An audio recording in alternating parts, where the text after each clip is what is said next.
Once there was a guy named Ilya.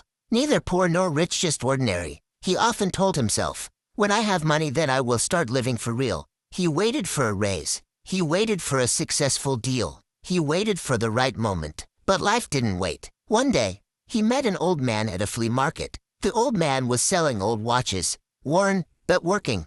Ilya asked, how much do they cost? The old man replied, cheap. They show the time you are losing.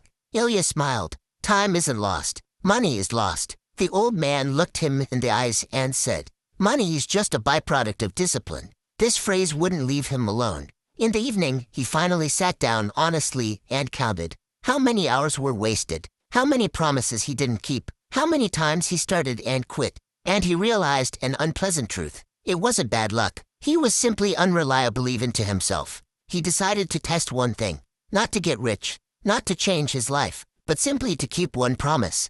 Every day, get up at 6:30 a.m.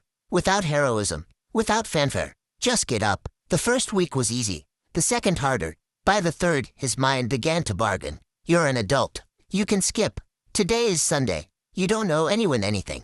And then he realized, discipline is not a battle with the world. It is a battle with the inner lawyer of laziness. After 30 days, nothing magical happened. Money didn't appear. But something else did. Clear mornings, a calm mind, and respect for himself. He began to notice. If he said it, he did it. If he decided, he completed it. And for the first time, he felt power. Not over money, over himself. And then money came. Not suddenly, and not by miracle. First, there was less chaos. Then, more responsibility. Then people began to trust him, because a disciplined person is a rarity. And rarity is always valuable. Years later, he returned to that market. The old man was no longer there. But on one table lay old watches. He picked them up and realized they had been showing not time all this time. They had been showing the price of a lack of discipline.